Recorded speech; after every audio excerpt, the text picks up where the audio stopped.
लो आ गए हम। शिष्य, अब तुम गुरुकुल का हिस्सा हो, तो अब से तुम्हें मेरी आज्ञा का पालन करना होगा। याद रहे कहीं भटकना नहीं। ओ, विशेषकर इस अनंतहीन पीड़ा के महासागर के निकट। ये बहुत ही गहरा है। ये तो एक गंदा सा तालाब है, इसे पीड़ा का महासागर क्यों कहना? उस महासागर से योद्धा योगियों की शत्रुता है।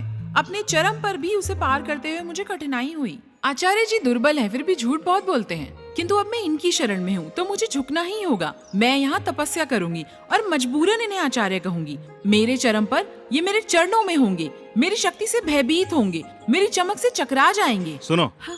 मेरी बात याद रहेगी ना? आचार्य को शिष्य का प्रणाम। उत्तम। छोड़ो छोड़ो, धैर्य रखो। इनसे क्या ही विवाद करना, जाने दो। शिष्य, इस कुटिया का निर्माण मैंने कुछ दिन पहले ही किया है। तुम अपनी माता के साथ वहीं पर रहोगी, उसी कुटिया में।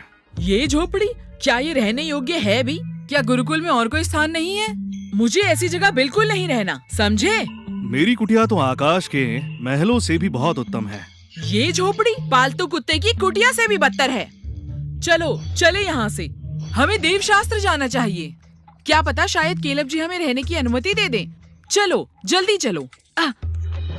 माँ, मैं यहाँ साधना करने आई हूँ, आप समझिए। शिष्य, तुम केवल 9वें स्तर पर हो, इसे नहीं संभाल पाओगी, ये तुम्हें घायल कर देगी। ये क्या ख्याल है तुम्हारा?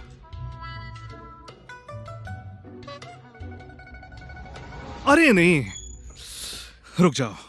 शिष्य, मैं तब से कह रहा हूँ ये तुम्हें घायल कर देगी। तुम्हें खुद को संभालना होगा। ये बहुत खतरनाक है। मुझे घायल कर सकती है? हाँ, ये तो बड़े मूर्ख हैं। यद्यपि मैं केवल 9वें स्तर पर हूँ, परंतु पूर्व जन्म में मैं सम्राट स्तर के कौशल पर थी।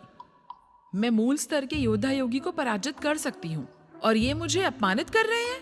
ये तो केवल एक मुर्गी है, फीनिक्स नहीं। शिष्य, इसमें हमारे गुरुकुल की गुप्त पीठ विद्या है, जो कि एक बहुत ही ज्यादा प्रभावशाली तकनीक है। हर स्तर पार करने पर तुम्हारी शक्ति दुगनी हो जाएगी। अच्छे से अभ्यास करो तो तुम अपराजित हो जाओगे। धन्यवाद आचार्य जी। आचार्य को कूड़ा खजाना लगता है।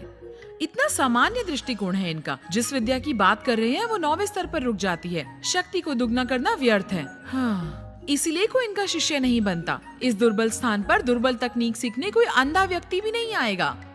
तो तुम अभ्यास करती रहो, जब भोजन बन जाएगा तो बुला लूंगा। धन्यवाद आचार्य जी। हाँ। टेसा, देवशास्त्र गुरुकुल के बारे में विचार करो।